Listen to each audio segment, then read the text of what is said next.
আজকে আমরা এখানে দেখতে পাচ্ছি যে 7টা নিয়মের মাধ্যমে রাইট ফর্ম ভার্বস কিন্তু শেষ করব। স্যার এখানে কি 5 মার্ক? আজকে কি আমরা এই 7টা নিয়মের মাধ্যমে 5 মার্ক কোনোভাবে কনফার্ম করতে পারি কিনা? কারণ এইচএসসি 26 ব্যাচ, আশা করি ইংরেজি প্রথম পত্র পরীক্ষা তুমি ভালো দিয়েছো, অথবা যদি কোনো কারণে খারাপ হয়ে যায়, আনফরচুনেটলি হতেই পারে, এটা নিয়ে মন খারাপ করা যাবে না। আমাদের সেকেন্ড পার্টটা যেভাবে হোক একটা ভালো কামব্যাক দিতে হবে। আর মাথায় রাখতে হবে, যেহেতু অভিন্ন প্রশ্ন, সেক্ষেত্রে সেকেন্ড পার্ট কিন্তু চাইলেও কঠিন করলেও করতে পারে। এই কারণে আমাদের প্রত্যেকটা রুলস খুব ভালো করে মাথায় রাখতে হবে। তো স্যার আজকে আমরা এখানে দেখতে পাচ্ছি যে 7টা নিয়মের মাধ্যমে রাইট ফর্ম ভার্বস কিন্তু শেষ করব। স্যার এখানে কি 5 মার্ক? আজকে কি আমরা এই 7টা নিয়মের মাধ্যমে 5 মার্ক কোনোভাবে কনফার্ম করতে পারি কিনা? কারণ কিছু তো নিয়ম থাকেই। আচ্ছা, আশা রাখি নিশ্চিত করতে পারবো। ওরাও খুব ভালো করে জানে যে এখানে অনেকগুলো রুল আছে, কিন্তু অতীতের বোর্ড কোশ্চেনগুলো অ্যানালাইসিস করলে বা ঘাটলে যেটা দেখা যায় যে এই 7টা নিয়ম থেকেই বারবার মিনিমাম 80% কোশ্চেন এসে থাকে। তো 70-80% যদি এসে যায় 7টা নিয়ম থেকে, আর তার বেসিকের উপর ভিত্তি করে বাকিটা ক্লিয়ার করে সে 5-এ 5 ইনশাআল্লাহ ইনশিওর করতে পারবে। এবং ক্লাসটা দেখার পরে তুমি চাইলে 2-4টা বোর্ড কোশ্চেন মিলিয়ে দেখতে পারো যে এই 7টা নিয়মের সাথে কতটুকু ম্যাচ করছে। ওকে, তাহলে স্যার আপনি এই মহাযজ্ঞটা শুরু করেন এবং আমি বাচ্চাদের বলবো তোমরা টেনশন না করে ক্লাসটা করো। দেখো, তাহলে যে 7টা নিয়মের কথা বললাম, যে মহা গুরুত্বপূর্ণ রাইট ফর্ম অফ ভার্বস এর 7টা নিয়ম, এই 7টা নিয়ম জাস্ট মুখে একটু সামারাইজ করে আমি শুরু করবো ইনশাআল্লাহ। হ্যাঁ, তো এই জায়গাতে দেখো 7টা নিয়মের ক্ষেত্রে প্রিপজিশন থেকে 4টা নিয়ম হবে। প্রিপজিশন থেকে 4টা নিয়ম হবে, সাবজেক্ট সিঙ্গুলার হলে ভার্ব সিঙ্গুলার হবে, সাবজেক্ট প্লুরাল হলে ভার্ব প্লুরাল হবে, এবং মডেল অক্সিলারির একটা নিয়ম হবে। এই মোট 7টা নিয়ম আমি এখন অতি শর্টে আলোচনা করবো। তাহলে নিয়ম কয়টা হবে? 7টা। চলো, প্রিপজিশন থেকে একটা জিনিস খেয়াল করো, বারবার কোশ্চেন আসে। তো প্রিপজিশন থেকে প্রিয় শিক্ষার্থী, রুল নাম্বার হচ্ছে 1। প্রিপজিশন থেকে মোট 4টা রুল হবে। এই 4টা আলোচনা করে আমি বাকি 3টাতে যাব। দেখো, খুব শর্টে শেখাচ্ছি। সেটা হচ্ছে যে প্রিপজিশনের পরে, কিসের পরে? প্রিপজিশন এর পরে সাধারণ যে প্রিপজিশন গুলো আছে, প্রিপজিশনের পরে যদি কোনো ভার্ব আসে, প্রিয় শিক্ষার্থী চোখ বন্ধ করে আইএনজি যুক্ত করব। বোর্ড কোশ্চেন গুলো খেয়াল করবে যে অনেক ক্ষেত্রে 2-3 মার্কও এই রুলটা থেকে দেখা যাচ্ছে এসেছে। তাহলে অফ, ইর, অ্যাট, ফর, এই যে প্রিপজিশন গুলো আছে টু ব্যতীত, এই প্রিপজিশন গুলোর পরে আমরা যে ভার্বটা পাবো, চোখ বন্ধ করে সেই ভার্বের সাথে প্রিয় শিক্ষার্থী আইএনজি করে দিব। আমি একটা এক্সাম্পল দিচ্ছি। দেখো, বলছি I am fond of, I am fond of play. I am fond of play. আচ্ছা, তোমার ভার্বটাও কিন্তু ব্র্যাকেট করা থাকবে। দেখো, এইখানে অফটা হচ্ছে আমার প্রিপজিশন। প্রিয় শিক্ষার্থী, আমি কি বলেছি যে প্রিপজিশনের পরে কোনো ভার্ব আসলে চোখ বন্ধ করে সেই ভার্বটার সাথে আইএনজি করে দিব। ঠিক আছে, তাহলে অফের পরে এই যে প্লে ভার্বটা আছে, এই ভার্বের হয়ে গেল আমাদের প্লেইং। দেখো কত ছোট ছোট এবং চমৎকার নিয়ম। তারপরে হচ্ছে প্রিয় শিক্ষার্থী, দেখো যে প্রিপজিশনের পরে ভার্বের আইএনজি করলেও প্রিপজিশন 2 এর পরে V1 করতে হয়। প্রিপজিশন 2, হ্যাঁ, প্রিপজিশন 2 এর পরে আমরা হচ্ছে V1 করব। প্রিয় শিক্ষার্থী, প্রিপজিশন 2 এর পরে আমরা হচ্ছে V1 করব। দেখো, আমি বলছি I wanted to help the poor. I wanted to help the poor. প্রিয় শিক্ষার্থী, এখানে খেয়াল করে দেখো, এই যে টু হচ্ছে আমার একটা এমন একটা প্রিপজিশন যে 2 এর পরে সবসময় হচ্ছে ভার্বের V1 হয়। তাহলে V1 বলতে ব্র্যাকেটে যে ভার্ব থাকে সে ভার্বটাই V1 এ থাকে, তার মানে হচ্ছে হেল্পটা হেল্পই থাকবে। তাহলে প্রিয় শিক্ষার্থী, 7টা নিয়মের কথা বলেছি, তার 2টা নিয়ম কিন্তু অলরেডি কমপ্লিট। কি হলো? সাধারণ যে প্রিপজিশন গুলো আছে টু ব্যতীত, তারপরে আমরা যে ভার্বটা পাবো সেই ভার্বের সাথে আইএনজি করে দিব। 2 এর পরে যদি কোনো ভার্ব আসে, সেই ভার্বের আমরা V1 করব, অর্থাৎ ব্র্যাকেটে যে ভার্বটা থাকবে সেই ভার্বটাই আমরা করব। এইবার দেখো প্রিয় শিক্ষার্থী, যে 2 এর ক্ষেত্রে ব্যতিক্রম কিছু আছে। যেমন এই টু গুলোর পরে আবার আইএনজি যুক্ত করতে হয়। যেমন with a view to, with a view to, look forward to, with a view to, look forward to, be used to, get used to, object to, confess to, addicted to, contribute to।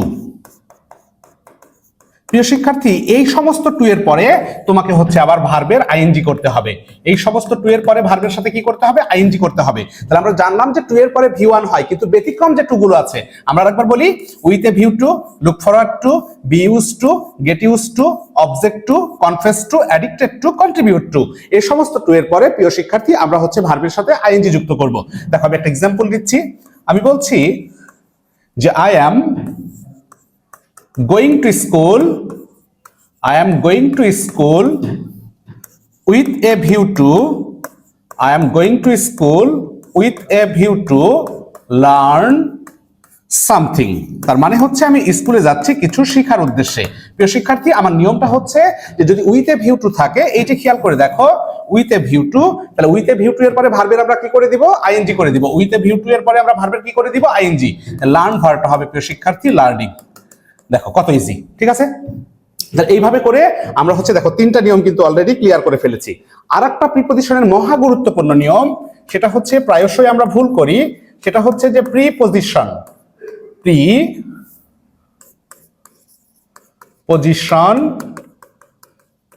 এর পূর্বের, প্রিপজিশনের পূর্বের অংশ সর্বদা subject হবে। প্রিপজিশনের পূর্বের অংশ সর্বদা subject হবে। আমি একটা বাক্য লিখি, দেখো তাহলে বুঝতে সুবিধা হবে। আমি বলছি দ্য স্টুডেন্টস প্লুরাল ফর্ম রয়েছে, the students of the school be honest, মানে হচ্ছে স্কুলের স্টুডেন্ট গুলো হচ্ছে সৎ। প্রিয় শিক্ষার্থী খেয়াল করো, আমার নিয়মটা হচ্ছে যে বাক্যে যে প্রিপজিশনটা থাকবে, এর যে পূর্বের অংশটা থাকবে, এইটা হবে তোমার সাবজেক্ট। তাহলে এই বাক্যের প্রিপজিশন কোনটা, অফ। এখন খেয়াল করো যে এর আগে কিন্তু দ্য স্টুডেন্টস রয়েছে, অর্থাৎ স্টুডেন্ট কিন্তু না, স্টুডেন্টস, অর্থাৎ একের বেশি শিক্ষার্থী। তাহলে একের বেশি শিক্ষার্থী যদি হয়, তাহলে কি এটা সাবজেক্টটা প্লুরাল, তার মানে ভার্বও হবে আমার প্লুরাল। এখন অনেকে ভাবতে পারে যে এইখানে ভার্ব রয়েছে, এর আগের অংশটাই মনে হয় সাবজেক্ট, যে দ্য স্কুল, তাহলে স্কুল তো একটা, তাহলে ভার্ব তো ওখানে সিঙ্গুলার হওয়ার কথা, কিন্তু না। প্রিয় শিক্ষার্থী, নিয়মটা হচ্ছে প্রিপজিশনের পূর্বে যে অংশটা থাকবে সেটা সিঙ্গুলার হলে ভার্ব সিঙ্গুলার, সেটা প্লুরাল হইলে verb plural. The students of the school R honest. আমি যদি এটা পাস্ট টেন্সে কল্পনা করি, তাহলে প্লুরাল ফর্মে আমাকে ওয়্যার করা যাবে, তার মানে আমার ওই প্যাসেজটা যেভাবে থাকবে সেটা প্রেজেন্ট হলে আর হবে, আর যদি পাস্ট হয় তাহলে কি হবে বলতো, ওয়্যার হবে। আর যদি এটা সিঙ্গুলার হইতো, যে ধরো এসটা নাই, তখন আমি কি করতাম, তখন করতাম আমি ইজ অথবা ওয়াজ, এটা টেন্সের উপর ভিত্তি করে।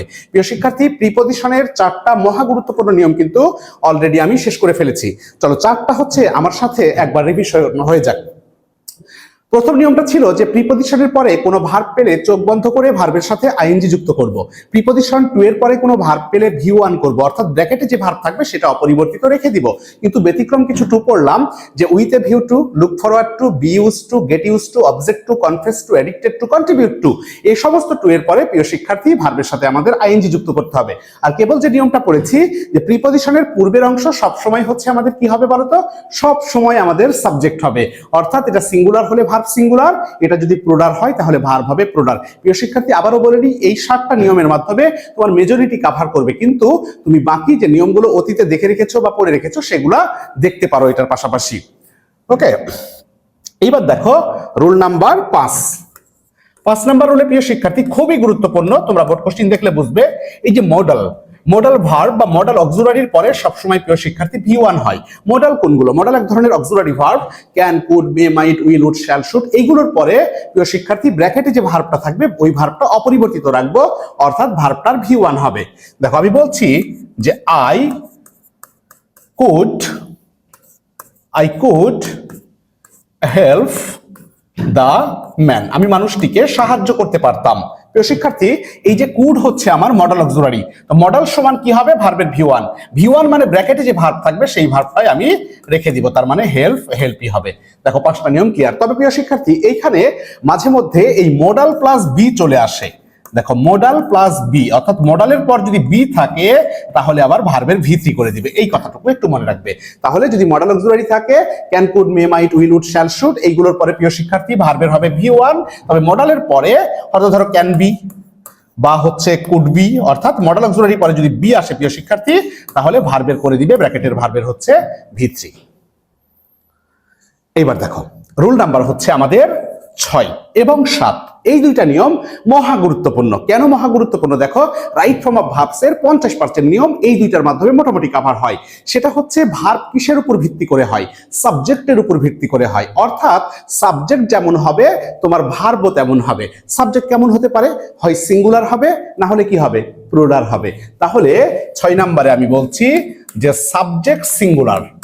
সিঙ্গুলার মানে কি প্রিয় শিক্ষার্থী, সিঙ্গুলার মানে হচ্ছে একক, সিঙ্গুলার সাবজেক্ট সিঙ্গুলার সমান ভার্ব সিঙ্গুলার।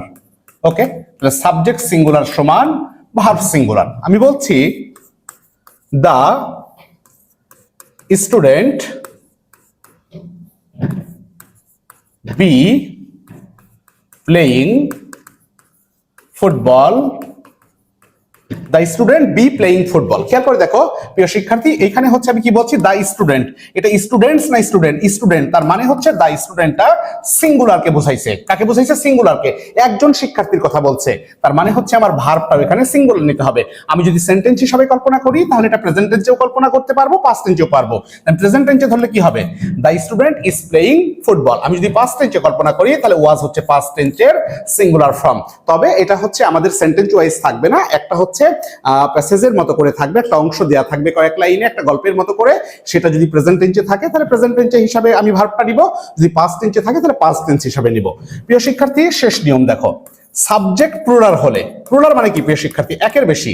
ধরো আমার হাতে একটা কি আছে, কলম এই মুহূর্তে, এটাকে তুমি সিঙ্গুলার বলবে নাকি প্লুরাল বলবে? অবশ্যই সিঙ্গুলার। আমি একজন শিক্ষক এই মুহূর্তে পড়াচ্ছি, আমি সিঙ্গুলার নাকি প্লুরাল? আমি অবশ্যই সিঙ্গুলার। কিন্তু আমার হাতে মনে করো আর দুইটা কলম নিলাম, তখন কি হবে? প্লুরাল হবে। আমার সাথে আর দুইটা শিক্ষক আসলেন, তখন কি হবে? প্লুরাল হবে। তাহলে একের বেশি হলেই সেটা প্লুরাল। তো যদি সাবজেক্ট প্লুরাল সমান ভার্ব প্লুরাল, সাবজেক্ট প্লুরাল সমান ভার্ব হচ্ছে প্লুরাল। প্রিয় শিক্ষার্থী, এই বাক্যটাই দেখো আমি এখানে এস দিয়ে করি। আমি বলছি যে the students be playing football. Okay, এইবার খেয়াল করো প্রিয় শিক্ষার্থী যে এখানে কি রয়েছে? দ্য স্টুডেন্টস, একের বেশি শিক্ষার্থী, অনেক শিক্ষার্থী, ঠিক আছে, অন্তত একের বেশি। তাহলে এখানে সাবজেক্টটা কি হয়ে গেছে? প্লুরাল। তার মানে আমাকে এই বি ভার্ব থেকে কি নিতে হবে? প্লুরাল ভার্ব নিতে হবে। তাহলে প্লুরাল ভার্ব নিলে কি হবে? যদি আমি পাস্ট টেন্সে কল্পনা করি তাহলে ওয়্যার হবে, আর যদি প্রেজেন্ট টেন্সে এটা ধরি তাহলে হচ্ছে আর হবে। তবে ওই যে ওইটা বললাম যে আমার প্যাসেজটা যেই টেন্সে দেয়া থাকবে সেটার উপর বিচার করে আমাকে হচ্ছে ভার্বটা গ্রহণ করতে হবে। আর একটা ছোট্ট বিষয় প্রিয় শিক্ষার্থী তোমাদের বলে রাখা ভালো, সেটা হচ্ছে এই যে বি ভার্ব, হ্যাঁ বি ভার্ব কয়টা? বি ভার্ব হচ্ছে মোট 8টা। ওকে, বি ভার্ব হচ্ছে 8টা। Am, is, are, was, were, be নিজেই একটা বি ভার্ব, বিন এবং বিং। ওকে, এই 8টা হচ্ছে বি ভার্ব। অর্থাৎ ব্র্যাকেটে যদি বি লেখা থাকে তাহলে এই 8টার মধ্যে তোমাকে হচ্ছে সুইটেবল যেটা সেটা হচ্ছে গ্রহণ করতে হবে। আর একটা হচ্ছে প্রিয় শিক্ষার্থী, একটা কথা বলে রাখি, সেটা হচ্ছে অ্যাক্টিভ এবং প্যাসিভের বিষয়টা অনেক সময় আসে। তো অ্যাক্টিভ হচ্ছে সেটাই যেটা সাবজেক্ট সক্রিয়ভাবে করতে পারে, আর প্যাসিভ হচ্ছে সেটা যেটা সাবজেক্ট সক্রিয়ভাবে করতে পারে না। তবে যদি প্যাসিভে হয় তাহলে সবসময় কিন্তু ভার্বের ভিত্তি হয়। অ্যাক্টিভ বিষয়টা কেমন?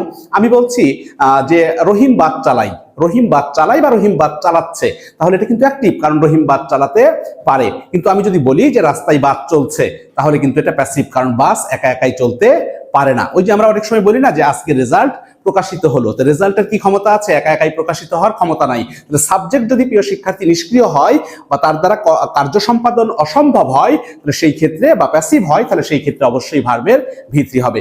এই ছিল মহানিয়ম। এই নিয়মগুলো আশা রাখি যে ভালো একটা কাজে তোমাদের এই মোমেন্টে আসবে। চলো আরেকবার এক ঝলকে আমার সাথে মুখে মুখে রিভিশন হয়ে যাক, তাহলে মনে থাকবে ভালো।